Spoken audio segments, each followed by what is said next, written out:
Nothing but bloodshed. All of them. You put the icing on the cake, brother. Your book told me that my ancestors were pagan, heathens, and inferior, meant to be slaves to all of you. Right. Every last one of you had a hand in the slave trade or in African slavery, from the trans-Saharan slave trade, okay, or the quote-unquote Arab slave trade, which predated the transatlantic slave trade or the European slave trade. But wait a minute, some of us also want to run to China and India. What about the trans-Indian Ocean slave trade? That's right. The Chinese and the Indians and the Japanese owned us too. Wow. They owe reparations too. Wow. Understand what I'm saying. In the words of the great ancestor, the old Sarah, Dr. John Henry Clark, Makaru, you ain't got no damn friends. John Henry Clark. You ain't got no friends. But African people. But yourself. Y'all all right? Yeah, we all right. You know Hey, I like it, all right. Okay, so look. This is what we were doing universally, regardless of the name we use. The reality behind the name was universal.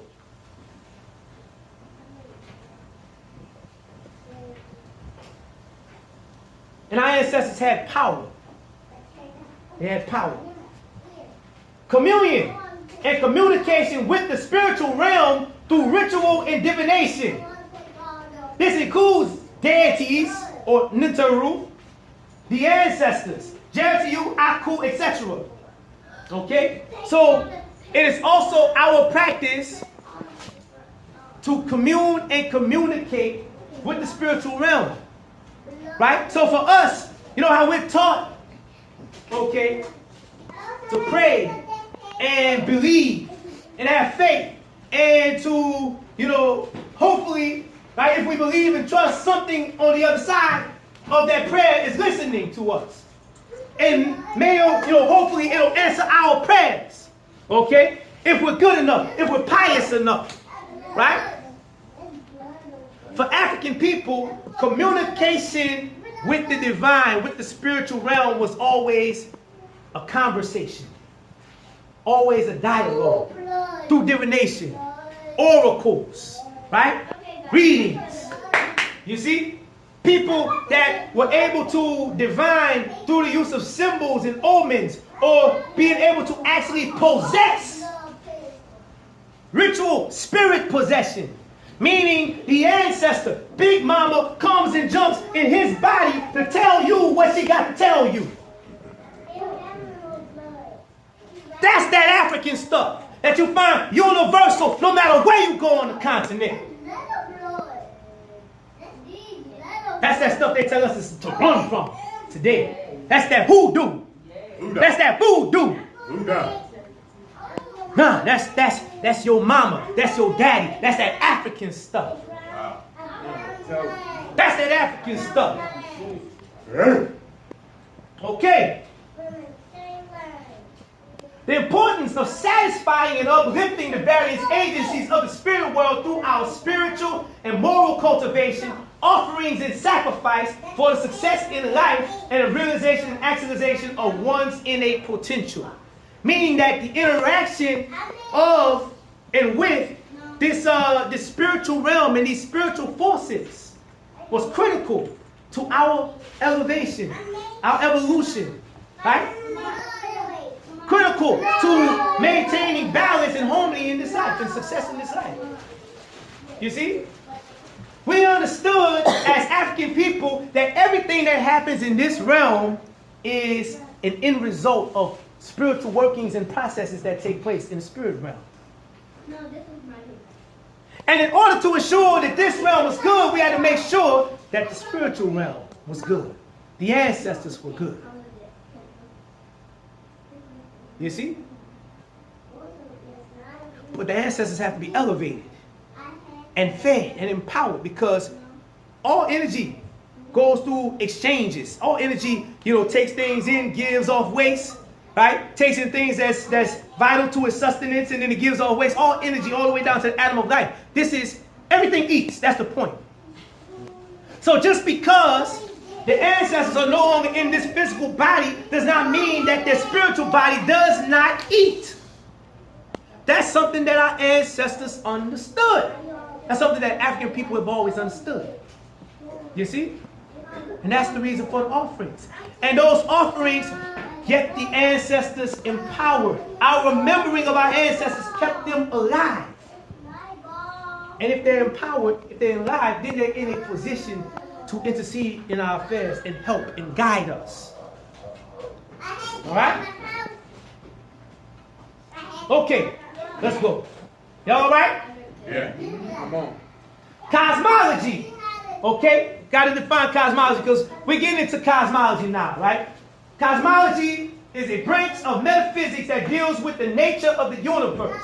A theory or doctrine describing the natural order of the universe. Number two, a branch of astronomy that deals with the origin, structure, and space-time relationship of the universe. Also a theory dealing with these matters, okay? So, that's pretty good, right? That's like from Webster or something like that.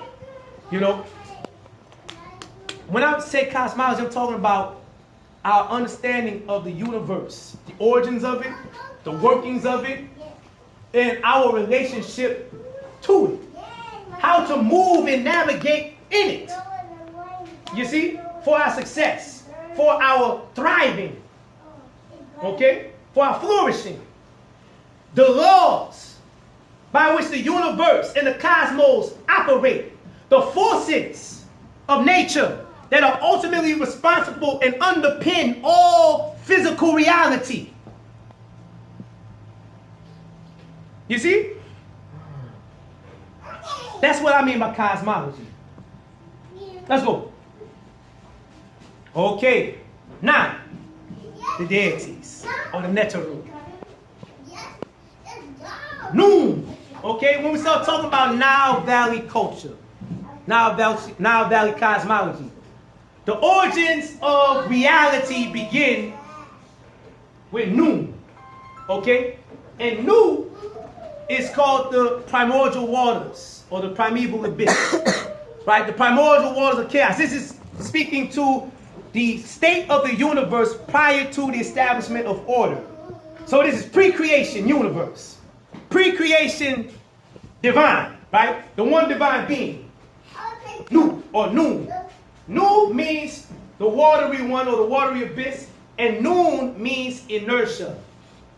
And this is a science, right? It's saying that all things start from a point of inertia, right? And this energy, this matter was like water. You know, with water, you can't quantify water unless you put it in a cup. You know, once you put it in a cup, you define it. Now it's one glass of water. But prior to putting that water in the cup, you don't, how you say, you can't say 3 waters. Right?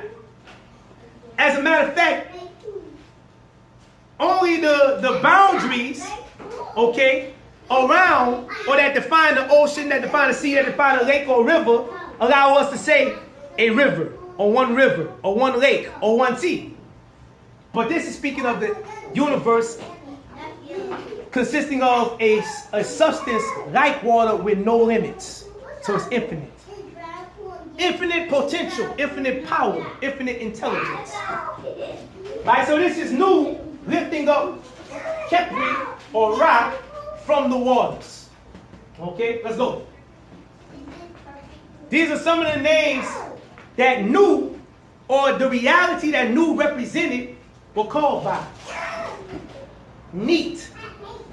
Okay? Neat, who later was called Ne, who the Greeks got Athena from. Okay? The Greeks took Athena from Neat. Right? Neat was a primordial Neter associated with these waters of Nu. Identified with these waters of Nu. And as such, one of her names is Woti. Can you say Woti? Woti. Woti. Okay, Woti means the one. To say that Neat represents totality. She represents existence. The divine as totality. Okay? And from her, creation is born. Let's go. Another name This is Amun, not Amun Ra. Not Amun Ra.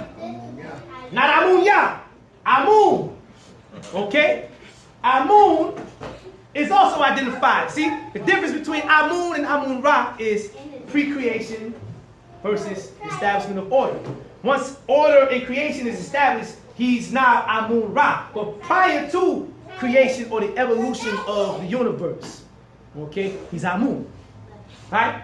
And the difference in name is only, based on what tribe or what location was talking about the same reality, but the reality was the same. Okay? Let's go. Wait, I got a question. Yes, sir. The Amun, according to my studies, means the unseen one, right? That's one. That's one aspect. Yeah, yes, sir. That's one translation of it. Unseen or concealed, hidden. Another one means like to imi min, right? To hold something firmly inside. Okay? Like to grasp something firmly inside. So it's also associated with grasping something, like the hand. Yeah, it all depends on what tribe or whatever, or what culture you were in. Yeah, well, the linguistics, they understood. The ancestors used wordplay a lot. When they wanted to give a deeper understanding of the tradition, they used wordplay. Okay, so they use different words that sound like the same word but mean different things, but to allude to the reality that we're talking about. Okay, let's go. Pita, it's another one. He's called pt2 in his primordial state. Let's go. Kepri. Okay? Kepri. Now we're talking about the aspect of Ra. Kepri means to become or to happen, to transform, to change. Right? So from those primordial forces, right? From the primordial abyss, from the infinite universe, from the state of inertia, Kepri, something happened. Something changed. Something moved. Right? Is that a beetle with wings? Yes, sir. That's the what's called the dung beetle. Yeah, Okay. okay. Let's go. And Kepri, after he rises, right, from the waters, the infinite waters of the universe, he manifests as Ra. Okay, this is Ra and Ra'it. So we're talking about the universe coming from an infinite state, an inert state, to where now things are moving and you have a point of differentiation. You have a point of where you can clock, where you can track, something that you can point to. Right? So with Ra comes also the existence of order, duality, time, and space. Ra actually represents life, motion. Okay? And ultimately, all things the ancestors held were evolutions of Ra. Just like quantum physicists today hold that all life, this emanates from stars. Ultimately, we consist physically of sun dust, star dust. Our ancestors knew this. They called it Ra. I got one more. This is Heteru, right here. Yes, sir. As you study, you gotta realize too that there's been a lot of European influences on a lot of ancient cultures, and they interpret things, the way they perceive, there's room for, some question, about the integrity of their interpretation of the Right. Yes, sir. So that's why, in my concept, I say Amun Ya, because I always heard my grandparents say Kumbaya, they all say that. Okay, yes, sir. And just like, for example, the Jamaicans say Ja, but you have to realize that they didn't have a J, they had the sound, men had the sound, but they didn't have a letter representing. They had the Y that represented like the we call that leaf. You got a leaf on there. Okay, yes, sir. And two of them represent the Y. One represents the L. You know, this is just some hieroglyphic study from the European concept, you know. Okay. But they had roles. I'm just trying to make, you know, it's no, our history has been so distorted, you can't make no concrete statement as to what is what. You know. Well, Isaac, actually we can. Yeah. No, see, this is the thing. No, this is the point. If we couldn't do it, I wouldn't be here. Bring it to me. I'm saying I ain't wasting your time. Bring it to me. Bring it to me. You know what I'm saying? You know? We can, right? So there is an Eter that's called Yah in Kemet, but it doesn't mean the same as Yah or Jah in Ethiopia, or when people talk about Yahweh and things of that nature. Okay? Yah or Ki-Yah actually represent the moon. Okay? So, you know, we can deal with it. See, this is the thing. We can read the language. I can tell you, this says, you know, Het. This is Het, Heru, Harriet, Tup. Okay? Yamintet. This is Het, Heru, Lady of the West. We can read it.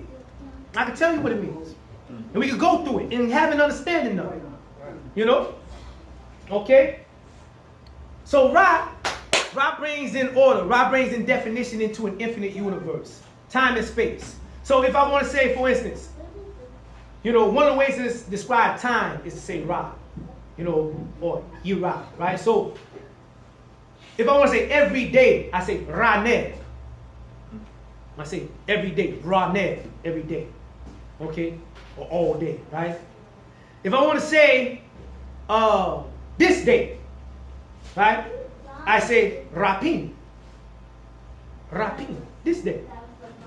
Okay? If I say the day, I say Rap or Para. Okay? Para. Okay? Or Rapu. The Rap. This Rap. Alright? So we're talking about time and existence, time and space coming into existence. Let's go. Life coming into existence. Atum, right? This is another aspect of Ra. And when we put together Kepri, Ra, and Atum, we're talking about the cycles of life now. It says that Ra rises like the sunrise as Kepri. He comes into existence. He reaches fullness as Ra, right? Full strength, full power. And then as Atum, he's an old man walking, bent over on a walking stick. Hey, bro. Sorry about that. Sorry about that. I didn't mean to do that. I didn't mean to do that. No. Sorry, man. I'm just kidding. Atum, and there's another form I don't think I included. There's a fourth form of Ra called Yoth. Okay, Yoth, right?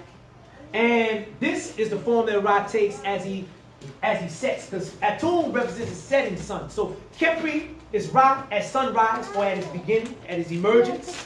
Ra is Ra at noonday, midday, in his fullness, full power, height.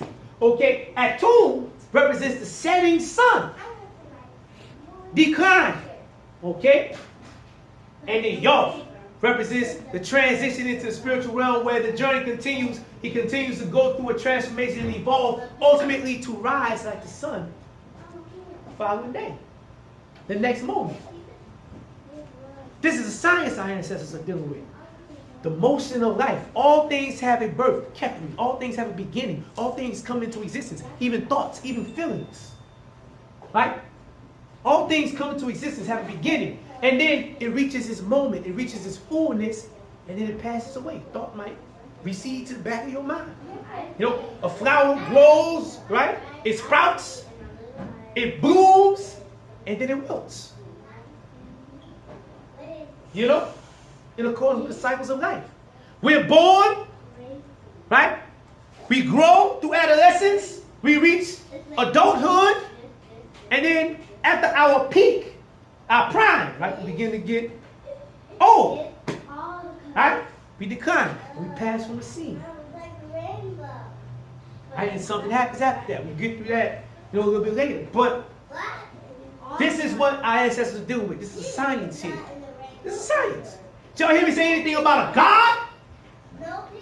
No, God is a Germanic word. Huh? Did y'all hear me say anything about a deity right here?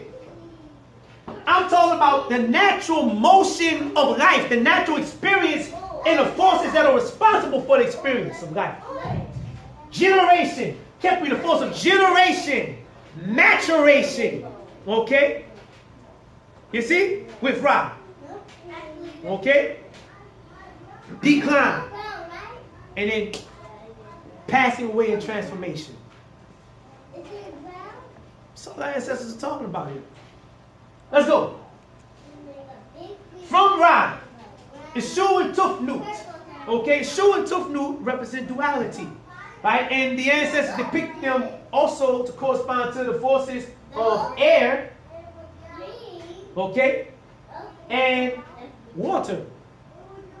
Or heat. Thermal principle. And moisture. This is duality coming into existence in the universe. This is also gender. Male and female. Which one is Shu? This is a Shu. You know from the feather. Which one corresponds with water or air? The Shu. He corresponds with air. Right? Now this is how deep it is, right? Now you hit the pipe. Oh, that's his beard. That's his beard. Yo, so peep this, right? Shu, the nature of air rises and expands. Right? So if I blow, that breath goes out and disperses. Right? But if I spit, I'm not gonna spit. Right? But if I spit, what does it do? Goes down. It falls. And it collects itself.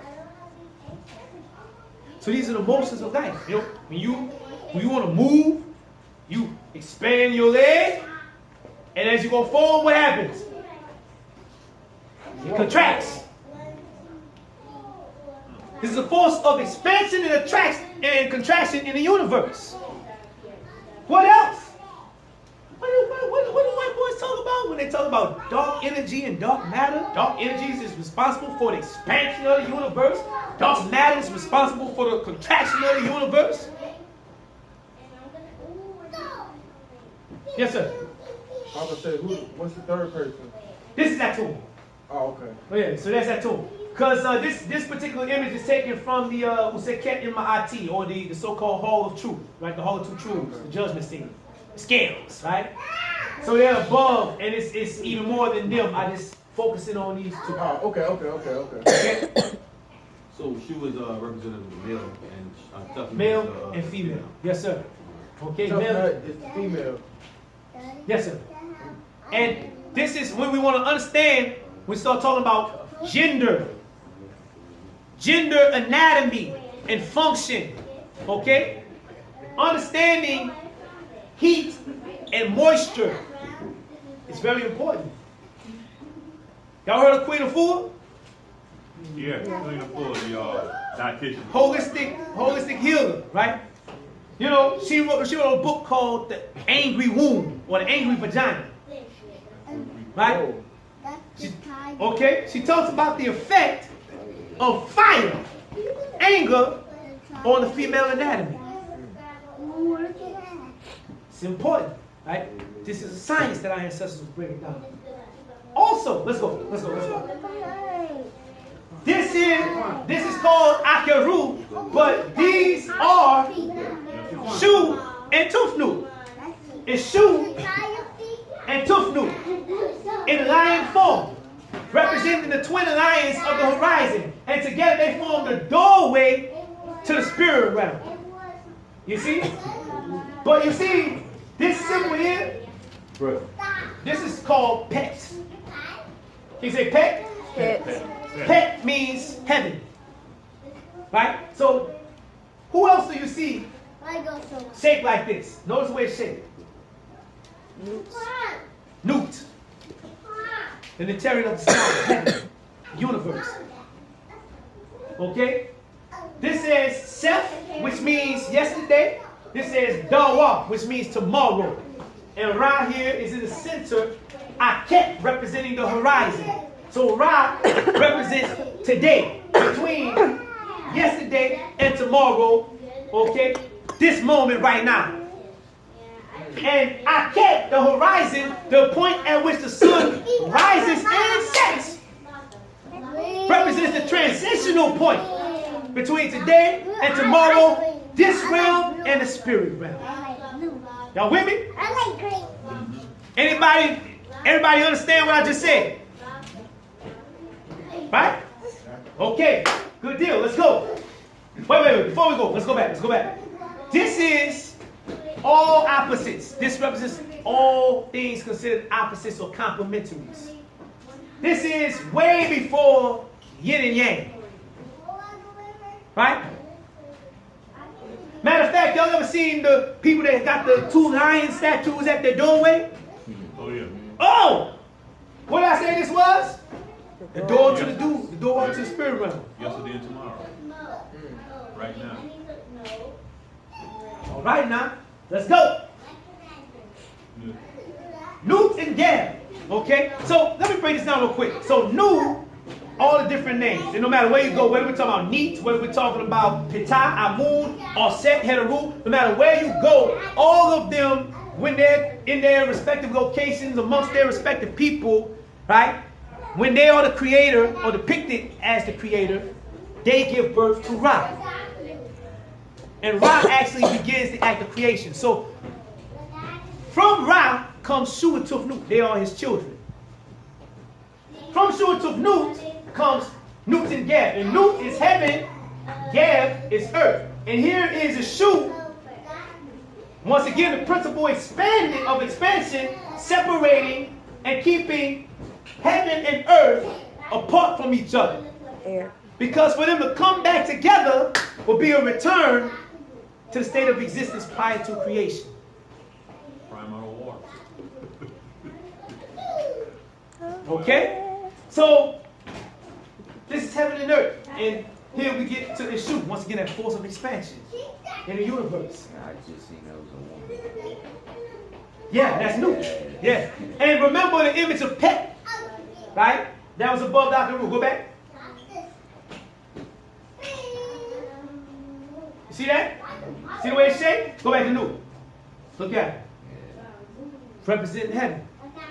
The universe. Okay? Let's go. That scene right there is real deep. One day maybe we'll get into it. Man, that's Hey, hold on, go back. Yes, sir. That's today and tomorrow. I mean, that's tomorrow and yesterday on the side of the shoe. Right here, these are what you call the, trying to remember the exact name for it, but they call the support of issue. So it's like associated with the directions definitely, and the principles of north, south, east, west, you know, that comes into existence with the establishment of order in the universe. Prior to order, there's no direction. There's no here, no there, no up, no down, no left, no right. None of this happens until Ra comes forth and brings forth Shuatufnut. Okay, I'm looking at the one who got a hand like this. Yeah, that's you. That's you. And then that's holding their hands out. Yeah, those are supporters. The supporter, in other words, the foundation of what the system is built on. Well, not the system, but yeah, they work with Shu. Okay? Yes, sir. So is that telling the story? The whole thing. Right? This is the Ba. Okay? The Ba, this is the term that our ancestors used to refer to what people call the soul. Okay? But the Ba, this is the seat of Neter, the seat of the divine being, the one within you. Right? Your own personal portion of that force. Okay? Of the intelligence and power in the universe. Right? And, you know, this is the part that continues the journey in our tradition after the death of the physical body. That comes back through the birth of our seeds, of our children. That's the energy that never died. Yes, sir. Well, all of them never died. This is the one that come back here as this. Would that by the and the cow? Would that be them two of them as one? No, this is just the Ba, right? The Ka, when I talk about the ancestors in the shrine and the making of offerings and things of that nature, you're feeding the Ka. Okay, that's the personality. Let's go. Who's on the bottom of the shoe? Go back. This is Geb, the earth. Okay? You say he's separating the earth from the... He's holding up heaven to make sure that earth and heaven don't collapse on one another. Because the separation of heaven and earth, or the cosmos, or the spiritual and the physical. Because within the body of Nuke is a spiritual realm. or how you say, to let them collide will be a return to Nu. So in essence, Shu, the air, is separating the earth from the heavens. Like the ether. He's not just the air, but yeah, in a sense, like the air is like the atmosphere. Okay, he represents air in the physical sense, but he also represents the male principle. He also represents light. Okay, so like for instance, let's say if Shu is your breath. Let's say I take your breath out of there. Your heaven or mind and your earth or body collide because you lose consciousness. Right? Because if I were to do this like this, what you got there also? That's an eye. Life happens in here. Let's go. That's deep. That's another lecture. What's here? Okay? This is the Neter, also associated with the Ba, but as we touched on, the ancestors. Okay? We were taught and we understood that we come back and we descend through our ancestral line. Okay? So the Ba was said to incarnate through the father and transmit through his seed. The Ka is inherited from the mother. You see? And the Ba, okay, was inherited. It incarnated through the father. This is what the ancestors taught. And it's transmitted through his seed. Okay, the Ka is inherited from the mother. And they join together in the womb, and the Ba plays the role of shaping the personality and the physical body in the womb of the mother. After this, it takes up residence in the head as our conscious. It is literally the inner ancestral spirit, or the terror within, the divine within, which transmits and incarnates through the inner ancestral spirit, which communicates to us through and as our conscious. The Ba. The Ba. Okay? So in essence, a child would receive its personality through his father. The personality is the Ka, so it receives the Ka through the mother. Okay, so well, you said its head. The way I guess you said its head would be the Ba. You Yeah. said its head, right? Right. So what does that represent? That's your own personal intelligence and power. But the qualities is, I say, it has no quality in and of itself. The qualities, the personality, the flavor, if you will, that's inherited from the mother. So the Ba is what? What does that represent? What is he bringing? The mom is bringing the intelligence and the consciousness and I say it's the consciousness and power. You see, specifically intelligence, the consciousness. Just So like it the brings seed. the intelligence then. Yeah, the seed. You know how the seed, it go in and it seeks out the egg and does a thing, and then it germinates and fertilizes the egg, and then that intelligence through that seed evolves the life in the womb of the mother. That's what that represents. Right? So that same intelligence that moves in the seed of life, that's the same intelligence that we're using to have this discourse right now. So mom, the personality, and Personality. Dad is bringing the intelligence to that personality. Right. So think about it like this: the intelligence is just intelligence. Just like the sperm or the seed of life is like this little, and compared to the egg, it's like this big, right? The bulk of genetic material comes from the mother, from the egg. The egg provides a physical matrix. It provides substance to the seed. Yes, sir. The soil. You see? And from that soil, the minerals, the nutrients, everything that is needed to make this thing what it's going to become, the bulk of it, okay, it's coming from that soil. It's coming from that egg. Okay, it's coming from the mother. So, this is the way the ancestors understood it. That's the way the ancestors understood it. Let's go. Heaven wall, right? Also called Behudet. This is the force of justice or cause and effect in the universe. Okay? Let's go. One of the simplest ways to break it down. Let's go. Is that the owl? I got them. Yeah, I recognize it. I see what make it. Okay. Alright, that's you. Okay, so no, that was a hawk. That was a falcon. Okay? This is another image of Heru Behudet. Y'all seen this before? Okay? Over the doors. Over the doors, right. This is the force of justice and protection. It's the force of preservation. Its job is to preserve the physical anatomy, to preserve the existence. Okay? And to correct imbalances when they occur. Let's go. Sutesh, okay, also called Set. This is the force of disorder, right? Heru is associated with the light, Sutesh with the darkness. Yes, sir. What is that? Where? Man, you know what I'm talking about, man. This? Oh no, that's a bowl. Oh, that's a knife. That's a knife. That's a knife, bro. Yeah, that's a knife. I thought that was a knife. Yeah, that's a knife. I'm gonna look like You Lord. see a bowl with a knife there. Yeah, that's just a knife. But nah, I said he's not normally depicted with the red silence. There's another force that is though. I thought the knife was replacing the fan. he can't. He's supposed to be sterile. He's supposed to not be able to produce life. You know what I'm talking about? So that's interesting. Let's go. Oh wait, go back. So out of chaos comes order. Out of darkness comes light. Right? So you can't have order without chaos. So Sutesh is a force of disorder, of chaos. Right? The purpose of it is to make sure that life is constantly evolving. You're constantly learning. You're constantly growing and getting stronger. So in order to evolve, evolution happens through adversity and opposition, and us having to learn and adapt in order to grow and solve our problems and survive. That's Sutesh. Let's go. Aset, this is the maternal principle associated with the Ka, right? And also associated with the ancestral lineage.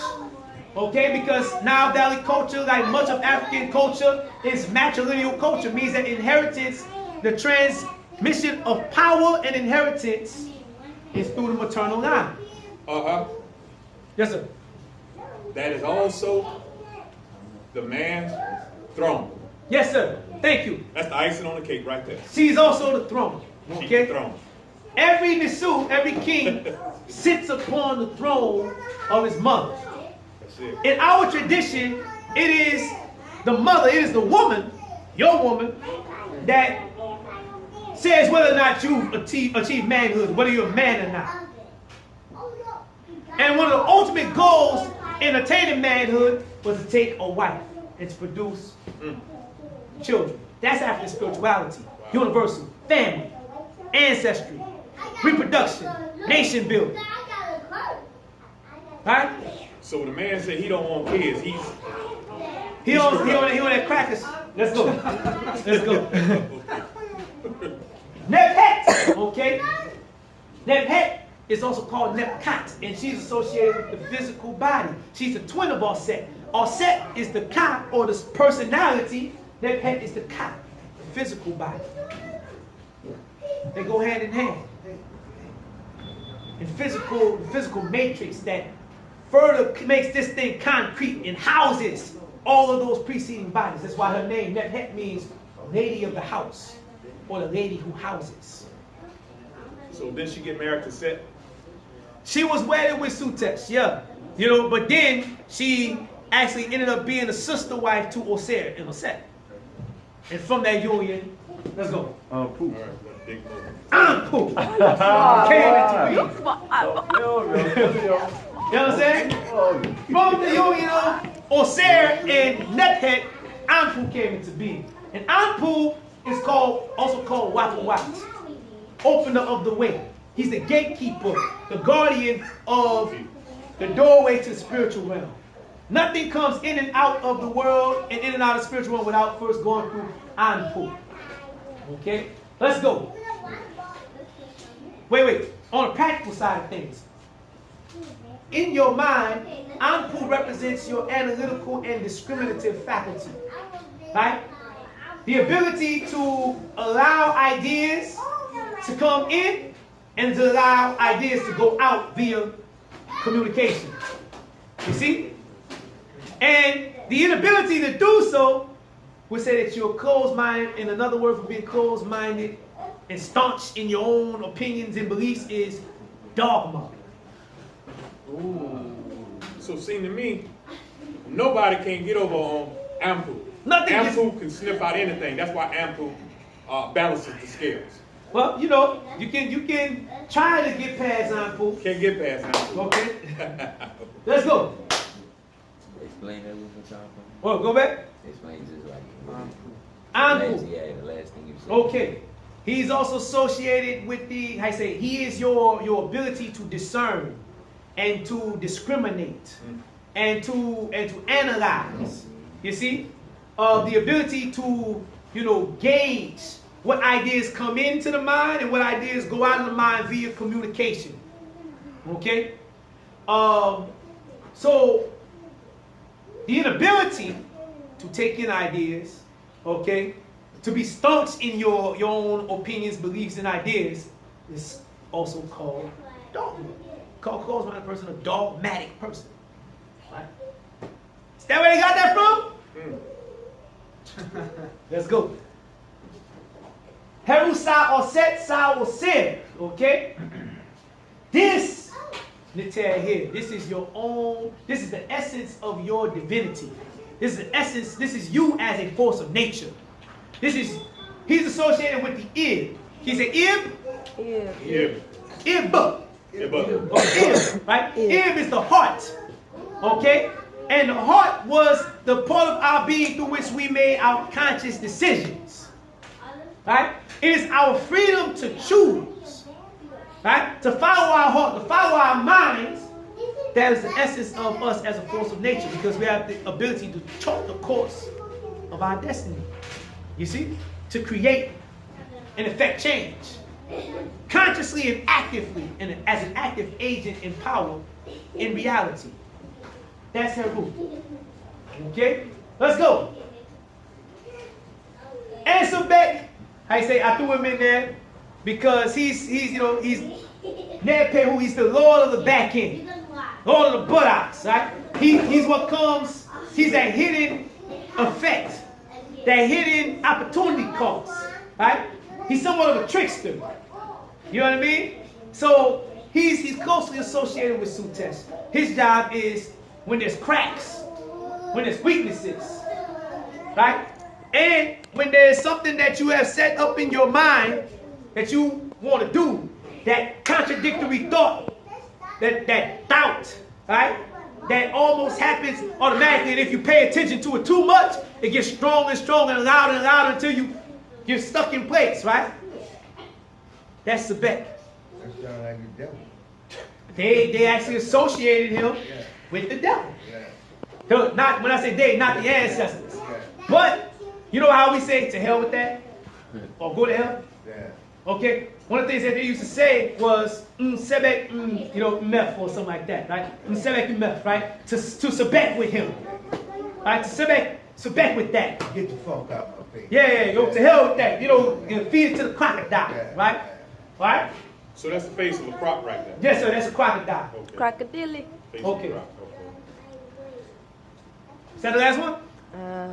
No. Oh, okay. Niter. All of those forces that we just went through were called Niter or Neteru. This is a flag. Why a flag? Let's go. Here it is again, flag. Let's go. And here, this is the Noma palette from Dynasty 1. I'm sorry, I didn't mean to interrupt you. Real quick, Yes, sir. they're about to close the kitchen, so if anybody want to order anything out the kitchen, you gotta let us know now. I'm gonna send that. Okay, so Dynasty 1, and here is, it's a little difficult to see probably from where you at. They're also carrying the Niter symbol. This is from the first dynasty, what's called the first dynasty kingdom. Okay? And what they're carrying are the animal totems. There's a jackal, there's a hawk, okay? That represented their respective tribes. Okay? And the force of nature that was the patron, if you will, of their tribe. Right? So, go back. Oh, go next. Oh, I got a close up. See, I was thinking about y'all, yo. There you go. Okay? You see the animal totems on the top. That's the one with Aankh Benu on the top. What is Okay? that? Huh? Is that a cross? No. That's the flag. Or the flag? Okay? Symbol for the tail. All right, let's go. Okay? And here we got Osir, Oset, and Heru, representing the African family. The father, the mother, the child. Okay? The ancestors, the ancestral lineage, and us as a living descendant. Okay? It represents the Ba, the Ka, and the In. Okay? And when we leave, you know what I'm saying? When we when we transition, the living person is Heru. When we make our transition, okay, we become an ancestor. And Oset is the doorway, the line through which we come back into the world again as Heru. This is family that we're talking about. This is ancestral lineage. This is royal bloodline, divine bloodline that we're talking about.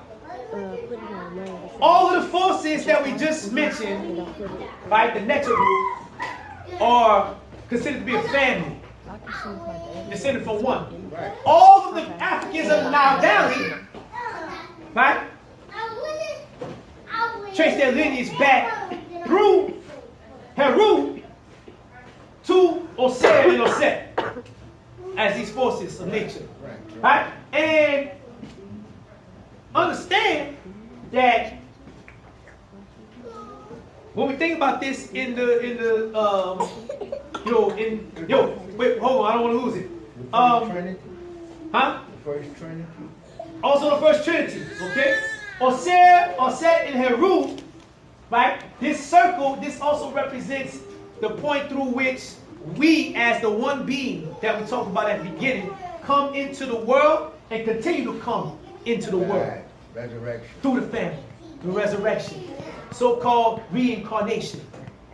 What our ancestors call Wehem Ankh. He said Wehem Ankh? Wehem Ankh. Repeating life. Through the ancestral line. A man and a woman come together to produce a child. Ancestral veneration coming back through that ancestral line. That's what we're talking about here. Not no Father, Son, and the Ghost. That is our culture. As African people, we trace our lineage, our origins back to the ultimate reality. Back to the infinite. And through the source, through the infinite, the creator, the moment, the happening, that evolutionary process that the universe came through, the forces of nature, all the way down, not just their function, but the air, the water, the sky, the heavens, the earth. And you see the forces depicted with animals, family. These are our spiritual ancestors as natural forces of nature, natural processes in nature, natural processes within our own nature, as parts of nature and forces of nature ourselves. You see? This is our tradition. You see? And that's why Neter is depicted as a flag. You write Neter with a flag. Because what does a flag do? A flag demonstrates what? Your culture, who you are, nation. Your nation. Your clan. Your family. You see? So it's about a family with a culture in a location, right? And the sustenance of it, right? And the family includes the spiritual realm. It includes the ancestors. It includes the children that are not yet born. The ancestors come back. It includes them, right? It includes the animals. This is why they're depicted with the head of a hawk, the head of a jackal. This is why they're associated with the air, with light, with water, with wind, right? With plants and animals. It's to say that African tradition, we understood that we're all one family, one big part and aspect of nature. Neter is also where the term nature comes from. Okay, go back. Go back. Nature, right? That's Old Kingdom pronunciation. Nature. This is where they get nature from. So for us, the divine and nature are synonymous. And we are part of that. We are that. Right? And all of the various aspects of nature is our family. That's African tradition. And our tradition is to make sure that we keep the family going. We keep it growing stronger, keep it growing, in wisdom, in power, right? And we transmit everything that we need to make sure that we keep going. One life. Forever, forever, forever, forever, forever, forever, forever. Y'all with me? One life. Yeah. One life, one love, one divine order. Yes, sir. Let's see. That was it, right? Yeah. Twilight family, thank you. Okay. For sticking with us. Question time now, right? For sticking with us. Yes, I will gratefully and gladly. Question. Gladly, that's the word, gladly. Take any and all questions.